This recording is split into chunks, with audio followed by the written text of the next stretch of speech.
Hey everybody, welcome to another episode of Truth About Marketing. I'm super stoked to have my guest with me today, Zach Hernandez. He's the host of the NightShift Podcast. Super stoked to have you, man. Right on, Colin. Thanks for having me on. I'm super stoked to be here. Absolutely. So I just want to tell everybody, so this is a little bit outside of my normal guests, right? So Zach is a college guy. He's been doing internships and working in marketing and sports and broadcast and all kinds of different things, kind of his whole life. Big sports enthusiast. So I'm not just the only one that's like teaching people and stuff. Like, it's fun to learn from the younger generation as well. So I thought it'd be a cool little mix up to have Zach on with us. So Zach, again, thanks for coming on. Why don't you tell us a little bit about yourself? Yeah, man. So, I grew up huge sports fan, Bay Area guy. So always watching the Warriors, Niners, and Giants ever since I was young, Niners right there, man. Raising a huge sports family. And ever since I was a kid, it was always my dream to get into any sort of sports media, whether that was being a sports analyst, a reporter, being on the radio, any sort of personality, anything like that was always so appealing to me because I always loved talking about sports, debating people. I love stats. I'm such a stats guy and a spreadsheet guy. I have so much of that stuff. Like, I just love it. So ever since I was young, that was always my main thing. And then I eventually, when I got into high school, I've always thought about starting a podcast.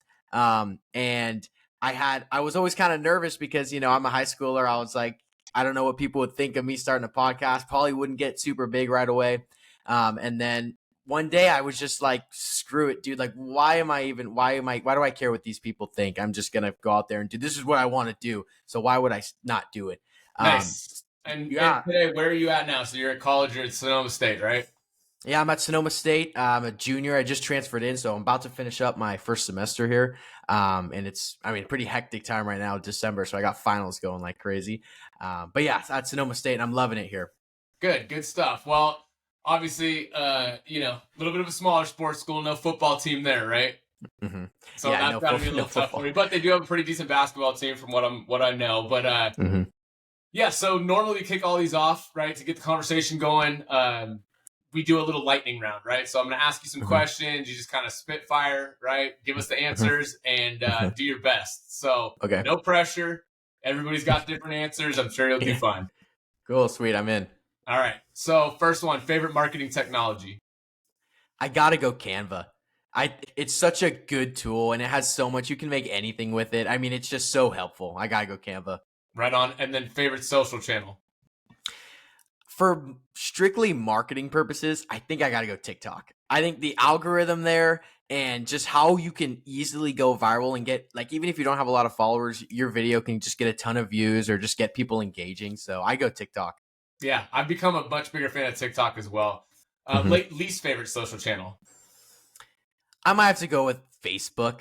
I don't use Facebook. I would never really go to it for marketing purposes. I think it's fading out. I'm a big Instagram, Twitter, TikTok guy. Yeah.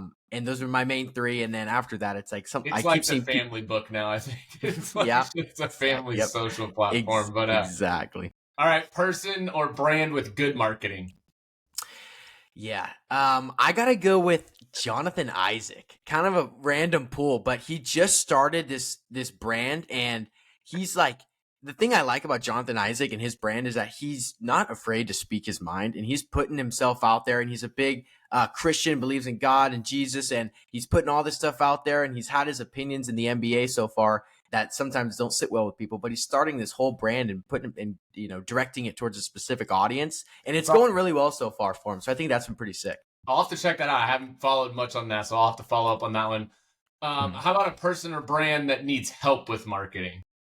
Honestly, I'm going Verizon, dude. I swear. This is like super random, but I cannot stand their commercials and their billboards and everything. Every time I see something with Verizon, I am just like, what is this, dude? Nice. I would make up some better stuff.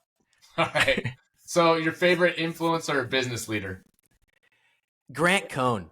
I don't know if you know him. He's a Niner reporter and he's got he's got his podcast and all his shows he does.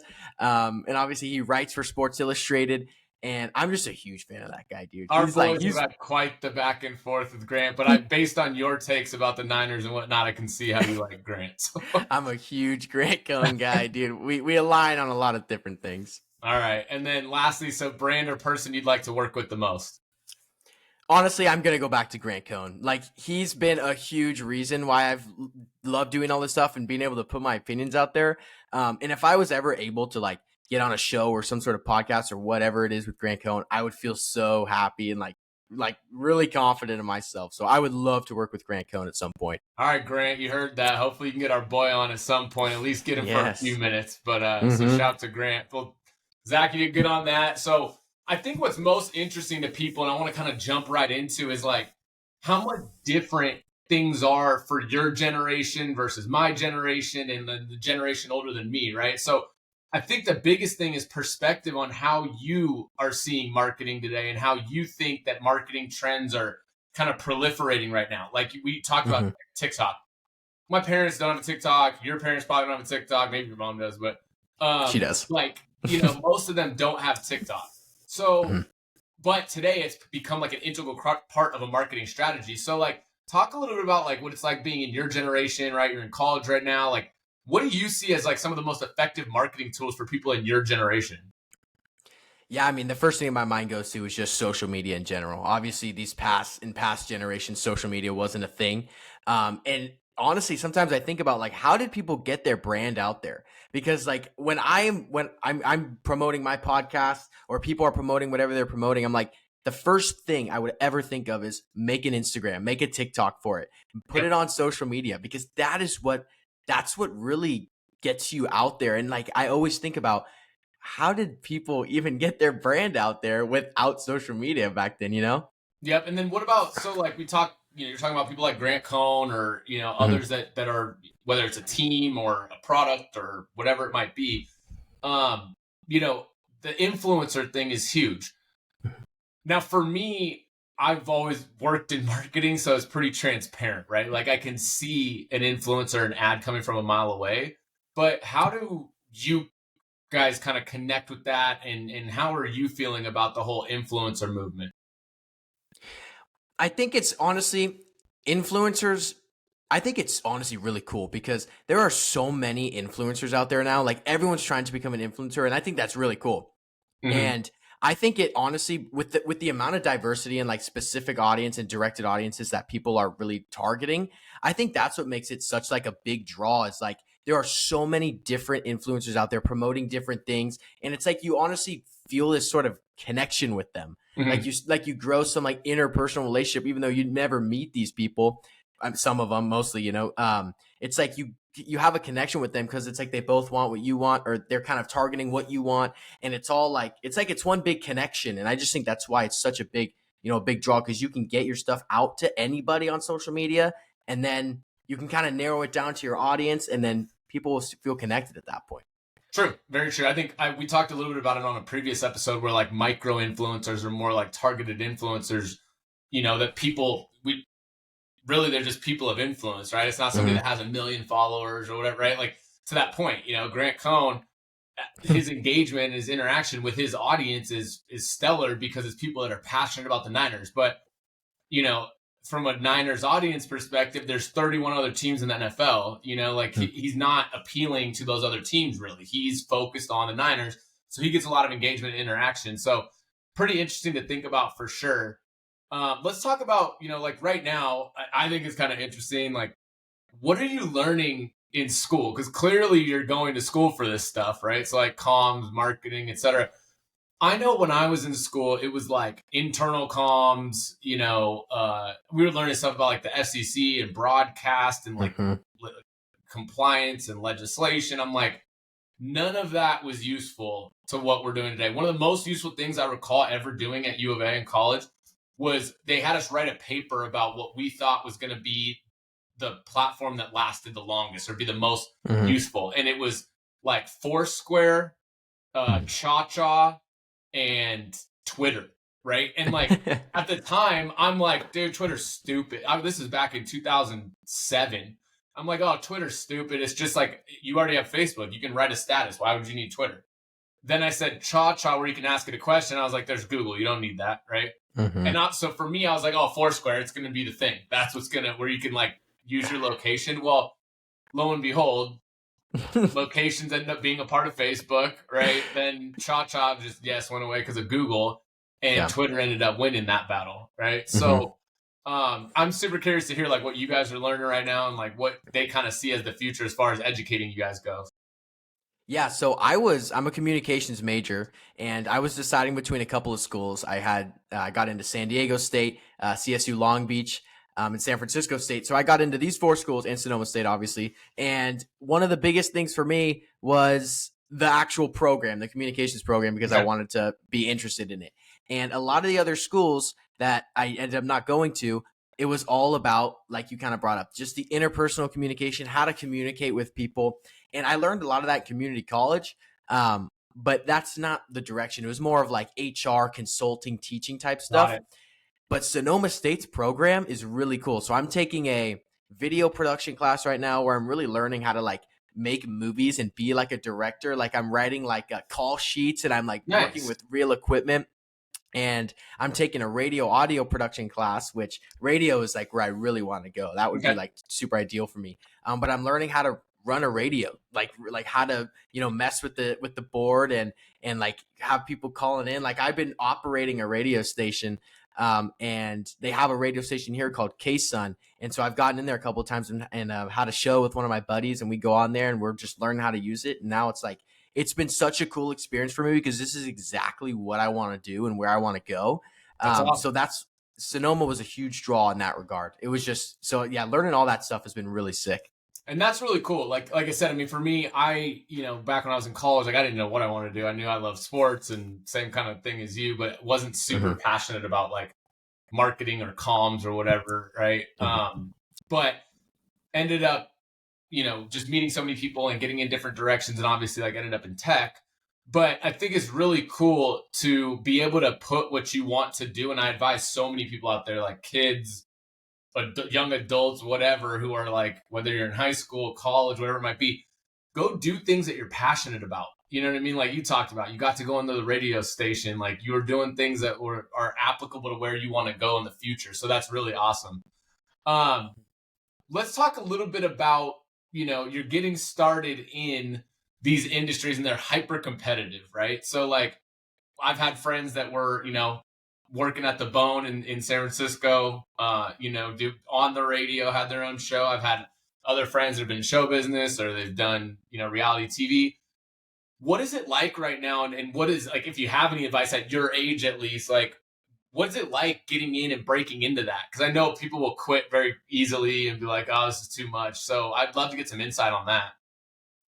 Yeah, and it definitely seems really tough from the outside, and I mean on the inside too. Like it's such a tough, especially what I'm trying to do. It's a lot of people want to do that. I mean, a ton of kids, sports fans, want to talk about sports and be on the radio and stuff.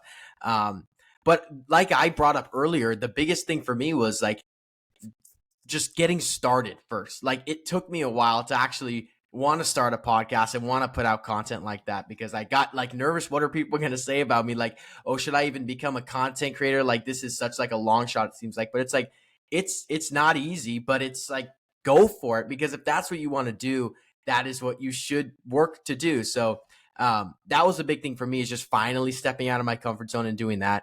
And then, just staying consistent and like reaching out to people. Like there's a lot of people here that at Sonoma State that I've just been reaching out to, like the radio director and the athletic director I've been reaching out to work to commentate for the basketball game. So I'm going to start doing that too. It's just like reaching out to people and trying to network, because at that point it's like, it gets all about connections and who you know. And then, just putting yourself out there, because people like people, people like that in power. They like people who put themselves out there. They're looking for people like that who are really passionate. So just putting yourself out there, that's a huge one. And that's what I've been learning to do regularly now. Yeah, absolutely. I mean, I think that's super important. A lot of the opportunities that I've had over the years and things, it's about just reaching out, going that extra mile, putting yourself in a position to, be successful. Whereas, some people, that's really not in them. They just kind of sit and wait for things to happen. So that's really good advice too. Are you, right now beyond, you said radio, you're doing the classes, you got the podcast. How much time, like, would you say that you're spending on that? And like, where do you really focus on that? Because there's a lot of people out there that are interested in starting podcasts. My advice to them is always like, just start, just get going, do something. Right. But for you, who's a little bit younger and, again, like you said, probably as you get older, your network grows, right? You're only what, 19, 20, right? 20, yeah. 20. So, as time goes on, your network will naturally get bigger. At 20 years old, it's not like a crap ton of people. So it's like, Yeah. what do you do to get that going? And what have you seen that's been like the most successful, and like maybe what hasn't worked? Yeah, I mean, it's definitely been tough. And I think the biggest thing is trying to stay consistent with just putting out content. And that's a hard thing to do.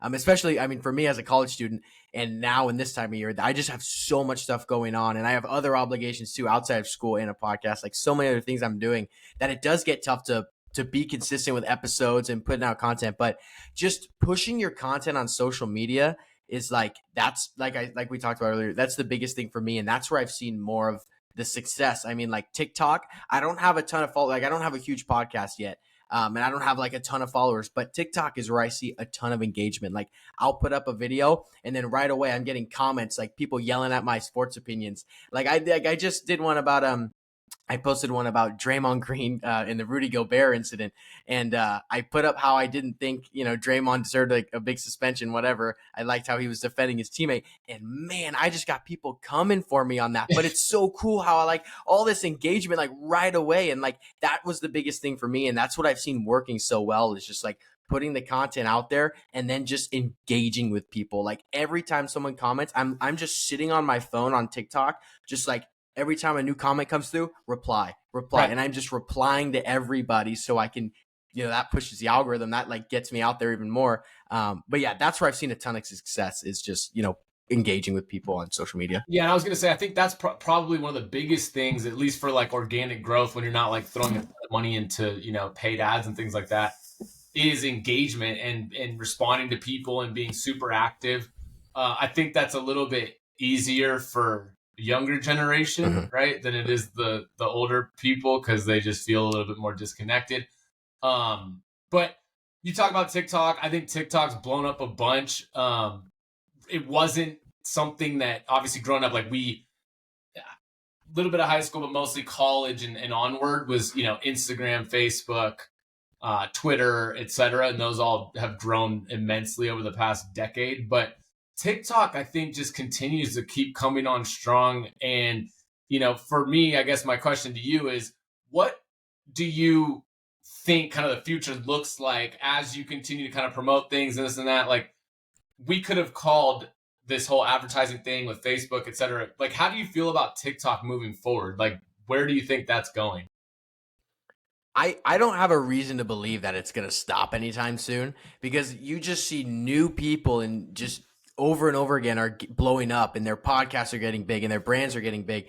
Like, I have no reason to believe that it's not going to stay that way for a while. I mean, more and more people are using it, and more people are putting their content out there, and then more people are blowing up. So I really think it's here to stay for a while, at least until some other platform comes along and that becomes the super big one. But I just think TikTok it's such a good tool, and I think like it's totally here to stay for a while. Right on. And for you now, again, at your young age, I'll keep referencing that because it is important for people here that they're used to seeing like a older person, an executive. Like, this is a real kind of curveball for everybody, but I think it's good to get the perspective. Is like, where do you see, when it comes to marketing and it comes to kind of the way that, again, there's email marketing, there's social, there's influencers, there's TV, there's radio, etc. Where do you see like the shortcomings or like inefficiencies, right? Like, you talked about Verizon. You're like, oh my God, their stuff's terrible. I would have never, like, they don't make me feel any type of way. I don't feel this way or that way. You know what I mean? So like, for you, where do you see kind of like some shortcomings and or opportunities in marketing today that maybe like we're not seeing? Yeah, I think a lot of it has to do with the content that's put out. Like, I brought up Verizon. I knew that was kind of a random pull. Yeah. But it's just like, I think people still, the attention spans of people nowadays it's very short. I mean, you were so used to just scrolling on to the next thing over and over and over again. So that's a big reason, is like, you gotta catch the attention of people, and you gotta make a good impression on people. Whether that's really fast or not, because, like I said, the attention spans are super quick now. So just if your content, putting out content is great, like consistent content, but it's also, I mean, it can't just be like terrible stuff. I mean, it's got to be, you got to like put some time and effort into what you're actually putting out. And there are people who do, who may not do that as well. But just, yeah, the content that you push out and being and grabbing the audience as quick as you can and having it resonate with your audience. I think that's what people can be working on, because some brands or people may not be doing that, as well. And that's kind of where you can kind of fall short. Okay. So that's a good one. I like consistency is good, but I think also attention grabbing. So that's something that we talk about too, is like long form versus short form, right? Yeah. My opinion today is that short form, anything under like, I even say like under 30 seconds at this point, like 45 is kind of the threshold. Anything over 45 seconds, you're losing people. So, from that perspective, do you think that in your kind of like circles and your age group and whatnot, do you guys, again, is it more about quality of the content or is it more about like relevancy? Because like we get into that about short form, long form, like does it hook you? Does it make you feel something? Or is it just timely and relevant, right? So like looking at the two of those, I'm always like, man, to me, depending on your overall goals, I typically err on the side of timely and relevant. And for me, the long form, the connection is more about like community and current customers, where everything else, the short form, the timely relevant, is with new people and trying to garner new eyeballs and new attention. What do you think about that? Yeah, that's a good one. I do think a big part of it is the relevance and it being timely. I think the whatever you're pushing out, the content that you're pushing out, I mean, I think the relevance of it right now is really what's so big for when people listen to it. Like if I were to put out some stuff that's really good, but it's like happened so long ago, it's going to be kind of weird and people are going to be like, I don't think people's already gave their opinions on that. Like that's over with. Like social media is kind of that way, like something goes and then it just kind of has a couple days and then it's gone. Yeah. So like, I do believe that the relevance and the timeliness is a huge, huge part of this. Just, putting out content fast, putting it out so people can give their opinions on it. And then once it's gone, you're on to the new thing, you know? And I think that's one of the harder parts for people to come to grips with, is it's like you do have to constantly be on, constantly watch for news and update, even the one that's hard for me is like the trending sounds or the trending like memes and the, what I mean? Like I can keep up to date with news and have opinions and all that kind of stuff, but the like trending music and trending, TikTok dance of the day or whatever, you know what I mean? Like all this stuff they're doing, I'm like, I have no idea, right? And even being in marketing is just, there's so much to keep up with and there's so much content being created today. For you, you got the NightShift podcast going. Is there like, how are you differentiating that? Like what kind of content are you trying to produce that helps promote that today? The stuff that I try to put out. So I put out like 45 minutes to an hour long episodes. And then on social media, I'll just cut it up into small clips and put it out there. And I will always try to grab the most interesting or the most like animated clip from that whole episode. Yeah. And then that's what I'm putting out. So I'm trying to put things out, things that will definitely maybe stir the pot a little bit more, like things where I can get people talking is my biggest thing. Like I'm going through my episode after I record it and I'm like, what can I get where people like, where I would want to leave a comment on this? Like I don't want to just one of my little boring takes or something like that. Like I want to get something where people will actually comment. So just cutting up my episodes and putting out stuff that I know that I really hope will get engagement from my audience. That's what really I'm trying to push out on my platforms. Right on. Yeah. I think that's kind of a model for a lot of podcasts, right? It's like how many people are watching the entire thing. Like I joked the other day about a Joe Rogan podcast. Like, dude, I don't have 3 hours. Unless I'm on a long road trip, I have never sat and listened to an entire Joe Rogan podcast. I just don't. Like, but I do see his content all the time and I see it chopped up into little snippets. Theo Vaughn, same thing. I think he's hilarious. I don't have time to sit and watch this whole thing. Like I just don't. Workouts, when I'm working out, I try to like listen to like pump up music to go to the gym, right? I'm not trying to listen to someone talk after I've been sitting in front of a computer for 12 hours. So like, I think that's one of the most interesting parts. I think ultimately what we're realizing is we're just like a content heavy society. It's not necessarily like, people needing or yearning for this like long drawn out. They just want to be entertained, man. Like, and or learn something, right? And to think that you need to sit through an hour, 2-3 hours to learn something is time is money. And as the years have gone on, more and more people's patience and ability to sit, and they just don't. So I think that's why we go back to like short form content being so powerful today. Like if you can master getting people's attention for 30 to 40 seconds, and whether you're creating a call to action, you're getting to buy something, click something, fill out a form, right? I think that's just so powerful and so important. I think that is going to be one of the biggest takeaways for, your generation and how it moves forward. I'm like you, I don't have a crystal ball. I have no idea what it's going to look like in 20 years, but I just think for me right now, the biggest thing is being able to capture people's attention. And I don't necessarily think it's about holding it for 5, 10, 15, 40 minutes. It's just being able to get their attention and have them like you. Yeah. That's a great point, and like you said, it all comes back to the short form content, just that short stuff that grabs the attention, that gets people into it right away for a short amount of time. Because like you said, a lot of people, they don't even have a whole lot of time to sit back and listen to stuff for all that long. But if you can just grab their attention fast, that's where you can really grow the connection with them. For sure. So tell me, now that you've done the podcast and you've had some pieces of content, you've done, TikTok, this and that, give me a story of something that like, doesn't have to go viral, but it was like a really successful piece of content for you. And then tell me like a nightmare story that you've had with the podcast or with doing something. Yeah. A good one that I had was back when Trey Lance got injured, broke his ankle back last season.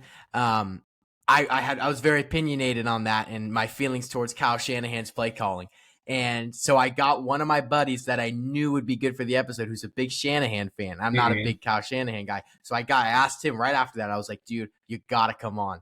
And he came on the next day and we recorded it and we were just yelling at each other for like 45 minutes, like a big debate.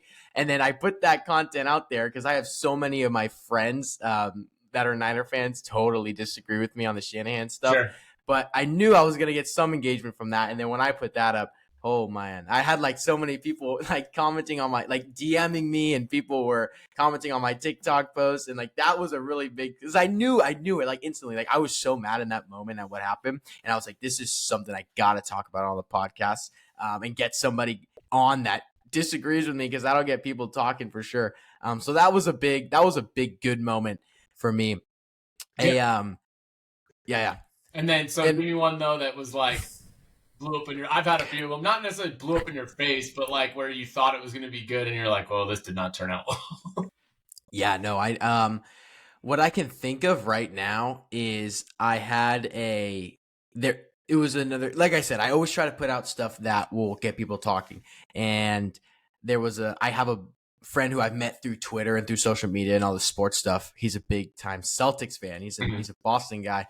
And so I had him on my podcast a couple of times, and we're always talking and stuff.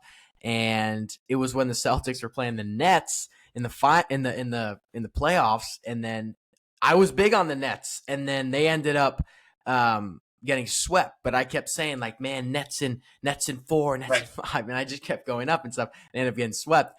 But I thought that was really good. So I had my guy on the podcast, and we were talking, and for some reason I have a lot of like Boston fans on my timeline. I don't really know where that came from, but I do. So like that's why I put that out there, especially on Twitter.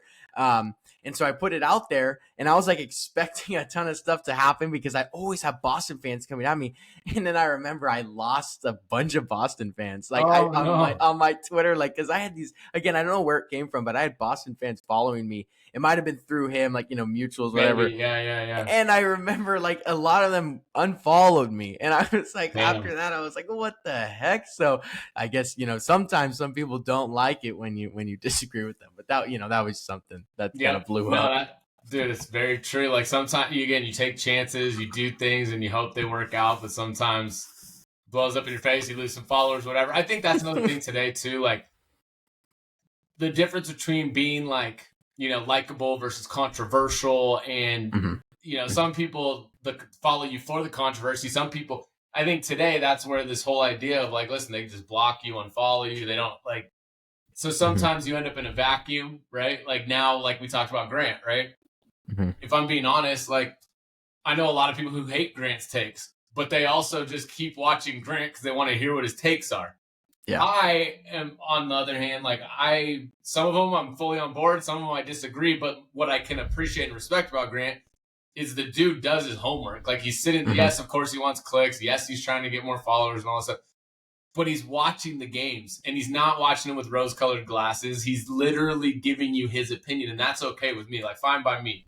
It's the people that have like uneducated. I don't know if you saw today, Colin Cowherd saying that Brock Purdy is not the leader of a franchise because he wears his hat backwards. Like, what are we talking about? Like, those are just god-awful takes, and like, that's where you start to lose my respect.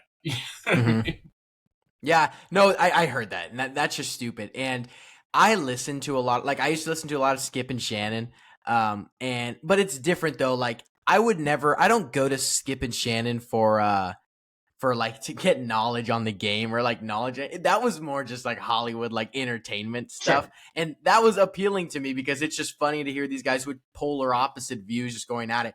But like listening to a guy like Grant Cohn, he's super educated. Like you said, I mean, he knows what he's talking about. Even if you disagree, I mean, some people might say otherwise, but Grant knows what he's talking about. He's reporting on the games. He's at the games. He's watching them. So yeah, no, I agree. I think yeah. Well, another example with him was just like earlier this year, he's talking Niners and he's talking, the idea that like, hey, our D line is just not getting it done. We're not good. And there's so many people that are like, we have the best D line in football. And it was like, dude, looking at the stats, like look at the stats. They're not great. Like, you know what I mean? And so he's being objective and trying to have like a reasonable point, and just you have your diehard fans that are like, you're an idiot. We have Bosa and Hargrave. And but pulling this back into the marketing aspect is like Grant does a great job of getting his clicks, saying controversial statements, but also still backing it up. I think there's a huge difference today between, influencers and personalities and just trying to get clicks versus actually having some value and some, kind of like meat behind what they're doing. And that to me is probably the hardest balancing act, right? Like not selling out for clicks, but also not being so dry and boring that you don't really have anybody watching or wanting to watch, right? That's going to be a really hard thing moving forward, especially because, to be honest, like anybody can buy a mic and a camera for relatively cheap today and just get on and post content. I forget what the number is. There's some stupid amount of podcasts out there today, right? And obviously, we're just another one here. But for me, my motivation is not the same as somebody else. I'm not sitting here trying to make $1 million off my podcast. I do it because I learned something. I hope I'm teaching other people things via these conversations, and I love to just network and, broaden my horizons of ignorance here. But, it's just a very interesting dynamic and kind of time period we're in terms of content creation and content consumption. It definitely is. It's super interesting. And that's a really good point. I've come across so many different podcasts or social media content or social media influencers that you can just tell, because I follow so many sports podcasts and stuff like that. You can just tell, like, I'm just like, what are you saying here? Like, this is just purely just trying to get clicks and trying to get people to engage. And people in the comments are like, oh, what are they even talking about? Like, these people, they're obviously trying to get clicks and stuff, unfollow and all that. And it's like, yeah, I mean, I see that because I see that all the time when people just say some outlandish stuff and they don't really have any reasons to back it up. Yeah. You see it all the time, and that's super true. And that, I mean, for me, I consider myself a pretty objective fan. Like, even when it comes to my Niners, Warriors, and Giants, I stay very objective, and I like to back myself up with facts and what I think. So we might disagree, but I'm gonna have a reason for what I'm saying. And like you said, it's a pretty huge balance. It's something that you have to consider. But yeah, backing yourself up with actual, logic is so, I feel like sometimes it gets almost kind of rare nowadays. Like, you don't see it all the time because so many people are just focused on pushing out content. Well, I mean, we when I was growing up, we had the days of like the Shock Jock, which was like a Howard Stern and whatever. I just, today, and I've had conversations on other episodes about like just the the whole idea of being polarizing. And, you know, some people, I mean, today, most people kind of want to walk a line or sit on a fence because they don't want to piss off half their audience or push people away. Like to your point about Celtics fans, like unfollowing you, that's a little bit different with sports. But like when it comes to politics, religion, you know, anything like that, people are, you know, very, I don't want to say quiet, but they tend to be, they soften their message a lot because they don't want to piss people off. But what's funny is you find that the people who don't care, the people who just are genuinely themselves and authentic, those are the people that win. And so, unfortunately for me, like I am somewhat of a like in the middle guy on a lot of things. Like I'm not a polarizing character. Do I think some things about one? Yes, but I can also see other sides on other. So I'm not meant to be some like drastic polarizing character that everybody's like either up in arms or loves to death, like a Trump type guy. Like I'm not. But I also think that I do a pretty good job of like trying to tell my truth and like be who I am, right? I'm not like sitting here sacrificing or holding my tongue, which I think is great advice. And especially again, for someone like you, who's continuing to like move forward and grow and, you know, you're 20 years old, you got your whole life ahead of you. I think like that's something that's really important is for you to just be able to, you know, be your true self, be authentic. You know, when it comes to in the sports world, right? Like you said, Stephen A. Smith, he's unashamed of being himself, like the loud, obnoxious, like in your face, right? But there's other guys who are just great on TV and they don't have to be that, right? Like Tony Romo, fantastic broadcaster.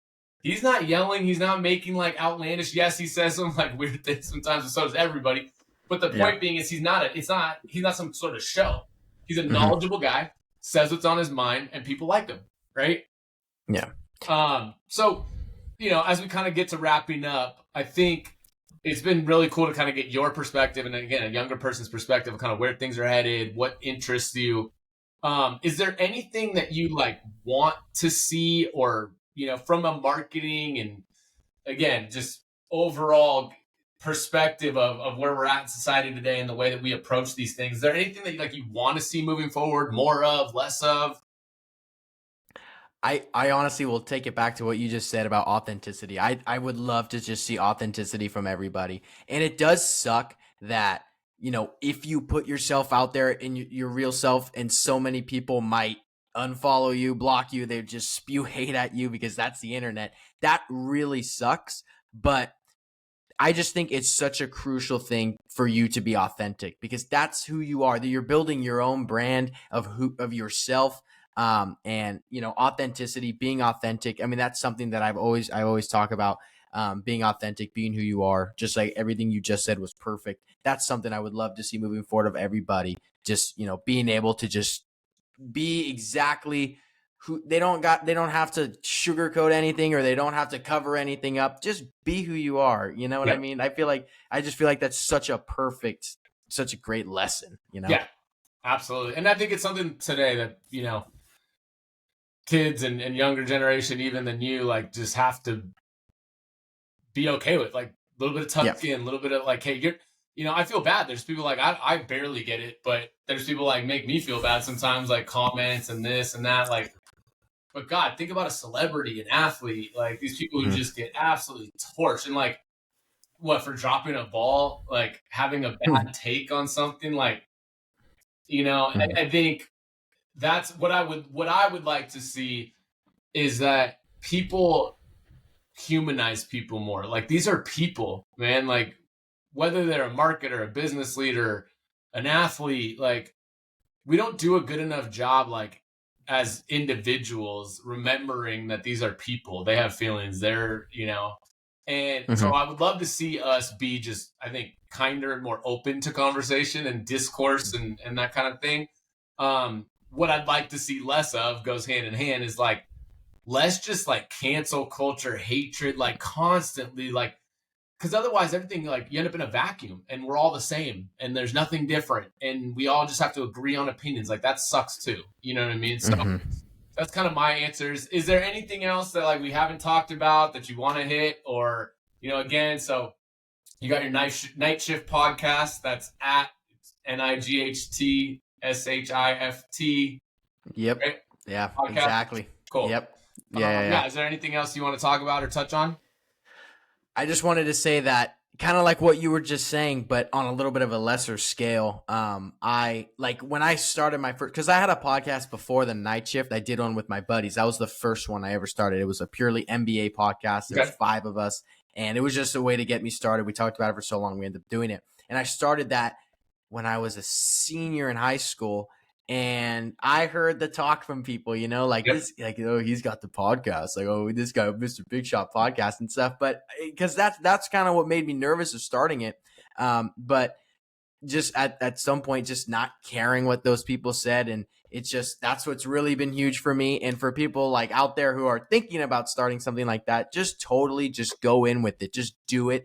If that's what you want to do. And like you said, it would be nice if we could just see less of those people just putting other people down. It's like they're just doing what they want to do. They're just trying to, make them build their brand and make something of what they want to do. They want to follow their passion. So I'm totally with you on that. Just seeing less of all that hate that gets spewed out of the cancel culture and stuff. I think that's so crucial now. It's like so everywhere now. It's so prevalent. But I think the big lesson too, and you'll see, like yourself, one of the big things that is that we need to just kind of come to grips with is like, and people who are successful is that like everybody's going to have an opinion, right? You just got to push through it, right? So, and I hear you, people are like, oh, calling stupid ass podcast or whatever, you know what I mean? Like dude, I'm not doing this for you. And if you are taking enough time to like hate the podcast, like then clearly it's making you feel some type of way. You know what I mean? Like I'm doing it because it actually benefits like not only just me, but the people who want to listen. There are people, my buddy Nick Cray, like I had him on, the former Niners guy. He's just spun his agency up. He gets a lot of valuable nuggets from some of the people that have come on here and talk. Like, and for him, it's easy to listen to because he knows me and like can relate to me, my friends, etc. So like, I don't know, man. For me, just you help one person, it's worth it. I appreciate you coming on as usual. Is there anything? I grill everybody for about an hour, 45 minutes. Is there anything that you want to ask me? Ooh, man. Okay, well, I know we've kind of touched on it, but when you started this whole thing, I didn't, the truth about marketing, cadre, I was like, it just was random to me. I didn't know anything about it. But what was your biggest motivation in starting it? Like, what really drove you to starting it? So, in all honesty, I was in between jobs, right? So, like, I had just gotten relieved over at my CEO job because they were divesting, and then was kind of like, hey, what do I do now? And ultimately it was a passion project. It was something that I always wanted to do because I love talking. I love debating. I love, this kind of discourse. And I just was like, you know what? If I'm not doing anything, I might as well pick up a mic, pick up a light, pick up a camera and do this thing. And it turned out that, like I said, there was people that held a lot of value, like not necessarily what I was saying, but like some of my guests and people that I knew. And, having the network that I do, it's great to have all the different perspectives and different, ages, races, genders, industries. Like that perspective is awesome. And if anything, it's helped me become more well-rounded. And, I continue to get better in front of camera, which is never a bad thing. I don't know, like maybe one day I will be a TV personality. Maybe I will do interviews or whatever that looks like because I enjoy it. But ultimately, it's been a really, really enjoyable thing. Yeah, it takes a lot of work. It takes a lot of commitment to try and produce one of these every week. I've missed a week here or there, whether it was the guest or it was myself or whatever's going on. But the whole idea is that I'm still putting in the work and I'm still trying. And I think that there's so much to take from it that it's worth me continuing to keep doing it. So we'll keep going. And, on that note, too, like shout out to High Level, who is a partner of mine. Use their software for this podcast and for my agency. It's an incredible marketing / CRM software. You can basically run your entire business off of it. So shout out to them. There's a link in this video and in my bio if you want to get a free trial for that. Zach, thank you again for coming on. Shout out Tom, Lisa, Gianna, Jenna. Miss you guys. Your son's awesome. Thank you for having him come on with me. Appreciate you, man. Safe travels back and have a good rest of your semester. Right on, man. I appreciate it. Thanks for having me on, dude. This was a ton of fun. Keep it up, man. This is awesome. You got it. Love you, buddy. I'll talk to you soon.